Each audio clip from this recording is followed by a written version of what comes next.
হাতে বড় নখ থাকলে কি ওযু হবে? রুমে যদি বন্ধ অবস্থায় টিভি থাকে তাহলে কি নামাজ আদায় করা যাবে? মোবাইল পকেটে নিয়ে নামাজ পড়া যাবে? আমার স্বামী একজন মেরিনার, কাজের সূত্রে তাকে দেশের বাইরে জাহাজে থাকতে হয়। আমরা ভিডিও কলে কথা বলি, তবে সে একটু খোলামেলা ভাবে দেখতে চায় এবং খোলামেলা ছবি চায়, তাকে এটা দেয়া বৈধ হবে কিনা? চলুন আমরা প্রবেশ করি প্রশ্ন উত্তরের আলোকিত ভুবনে। আজান চলাকালীন সময় নামাজ পড়া যাবে কিনা এমডি আলাউদ্দিন আপনি প্রশ্ন করেছেন। আজান চলাকালীন সময় সালাত পড়া যেতে পারে, আজান চলাকালীন সময় যে নামাজ পড়া যাবে না এমন কোনো কথা কোরআনে কোথাও বলা হয়নি। তবে হ্যাঁ, আপনি জানেন যে এখনই আজান শুরু হবে, তাহলে আজানের জবাব দেওয়া সুন্নত, সেজন্য শেষ সুন্নতটা পালন করে তারপর আপনি সালাত পড়বেন। আফরিন চৌধুরী মিম আপনি লিখেছেন, হাতে কলমের কালি থাকলে ওযু হবে কি? হবে, কারণ কলমের কালির কারণে হাতের আমাদের ত্বকের উপরে আলাদা কোনো স্তর পড়ে না। এমনি নাজমুল হক আপনি লিখেছেন, রুমে যদি বন্ধ অবস্থায় টিভি থাকে তাহলে কি নামাজ আদায় করা যাবে? রুমে বন্ধ অবস্থায় টিভি থাকলে সেই রুমে যদি আপনি নামাজ পড়েন তাহলে সালাত আপনার হয়ে যাবে। বিশেষ করে যদি টিভি বন্ধ থাকে তাহলে কোনো অসুবিধা নামাজ হয়ে যাবে, আর যদি টিভি চালু থাকে তাহলে সেক্ষেত্রে মনোযোগ নষ্ট হবে, এই জন্য অন্য কোথাও সালাত আদায় করা উচিত। তামিম খান আপনি লিখেছেন, মোবাইল পকেটে নিয়ে নামাজ পড়া যাবে? উত্তর হলো যাবে, কোনো অসুবিধা নেই, তবে নামাজ যাতে মনোযোগ নষ্ট না হয় সেজন্য সাইলেন্ট ইত্যাদি করে নেওয়া উচিত। জুমানা ইসলাম আপনি লিখেছেন, বিদেশে যাওয়ার জন্য বয়স বাড়লে কি গুনাহ হবে? বিদেশে যাওয়ার জন্য যদি বয়স বাড়িয়ে লিখতে হয় যে এত বছর না হলে সেটি করা যাবে না, তাহলে সেক্ষেত্রে আপনি ওই বয়স বাড়িয়ে লিখেছেন, অবশ্যই সেটি গুনাহের কারণ হবে, কারণ মিথ্যা বলা সর্বাবস্থা ইসলাম হারাম করেছে। কামরুজ্জামান কামরুল লিখেছেন, আতর ব্যতীত সেন্ট বা সুগন্ধি পোশাকে ব্যবহার করলে কি নামাজ আদায় হবে?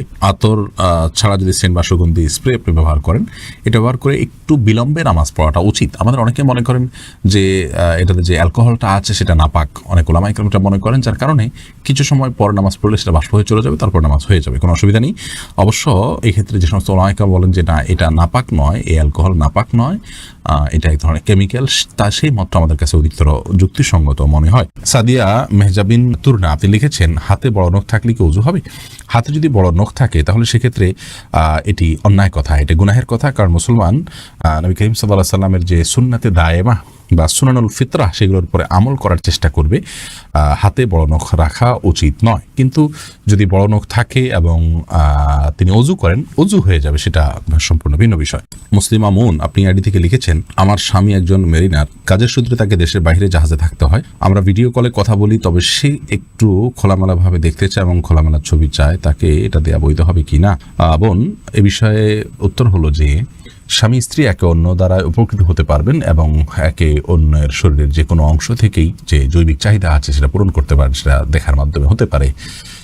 তবে আমরা জানি সবাই যে ওভার ফোনে বা বিভিন্ন আপনার যে হোয়াটসঅ্যাপ ইত্যাদি আছে এগুলোর মাধ্যমে যখন আমরা কথা বলি বা ছবি আদান প্রদান করি বা কথাবার্তা বলি, এগুলো থার্ড পার্টি মনিটর করে, তাদের সংরক্ষণে থাকে, এবং এটি যদি বেহাতে চলে যাওয়ার সম্ভাবনা থাকে, যেমন স্বামী স্ত্রী একে অন্যের মোবাইলই সেভ করার মাধ্যমে বা রেকর্ড করার মাধ্যমে, ধারণ করার মাধ্যমে এগুলো অন্যের চোখে চলে যেতে পারে, সে আশঙ্কা যদি থাকে, তাহলে সেক্ষেত্রে এগুলো করার ব্যাপারে আমাদের সতর্ক থাকতে হবে। তবে বেসিক্যালি এটা হারাম বা নাজায়েজ কোনো বিষয় নয়, বিশেষ করে স্বামীর চরিত্রকে হেফাজত করবার জন্য এবং তার যে চাহিদা, যৌন চাহিদা আছে সেটা স্ত্রীর হতে পারে, এই জৈবিক চাহিদা এটি পূরণ করবার জন্য তারা এই ভিডিও চ্যাট বা ছবি আদান প্রদান করার কাজটি করতে পারেন। মৌলিকভাবে এটি হারাম নয়, তবে সে যেন বেহাত না হয় এবং পর্দার খেলাপ না হয়, অন্যরা যেন দেখতে না পায়, তাদের যেন আব্রুর ক্ষতি না হয়, সেদিকটি তাদেরকে খেয়ালে রাখতে হবে। প্রয়োজনে এগুলো সাথে সাথে ডিলিট করে দেয়া ইত্যাদি এই কাজগুলো করতে হবে।